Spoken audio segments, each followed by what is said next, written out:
So, quick video today about wisdom. Wisdom is one of those things that's very important. Now, wisdom we have to define as separate from intelligence. Intelligence is your ability, your pure, raw brain processing power. Wisdom is your metacognition. Wisdom is your ability to reflect on your own thinking and decide whether you're analyzing something correctly or whether you need to take a different approach.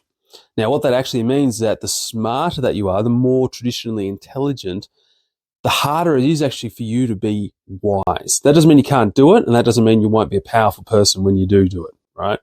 But what happens when you're really intelligent is that when you decide on a particular path unconsciously, you've got the ability, you've got the brain power, you've got the knowledge to convince yourself of it.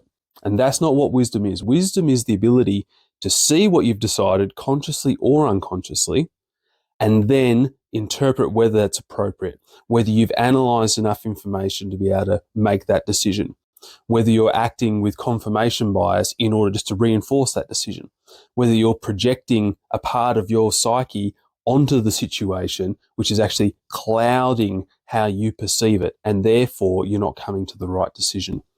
So part of it is what's called metacognition, and practices such as mindfulness, contemplative practices, anything that gets you to analyze the nature of your own mind will help with this.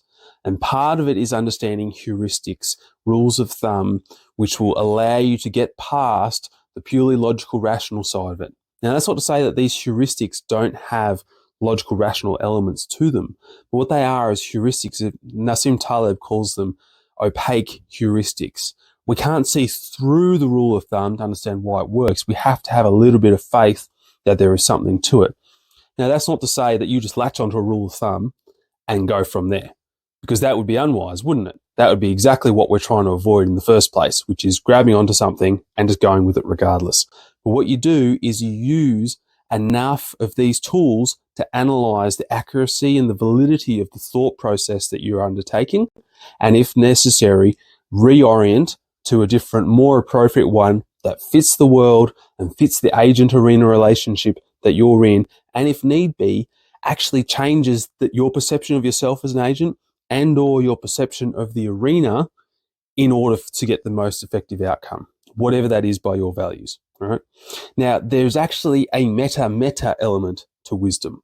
And what that is that you can get so caught up in being wise, in analyzing the veracity of your decision, the wisdom of your decision by different metrics, different heuristics, am I projecting, that you completely just lose yourself in it and you forget to actually decide.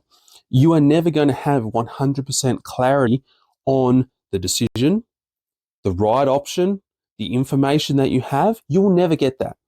And you will never get to a point where you get to more than 80% of it. In fact, you're getting to 80% of the information and you've analyzed it about 80% as much as you can. You're doing pretty well. Like, that takes a while to get there.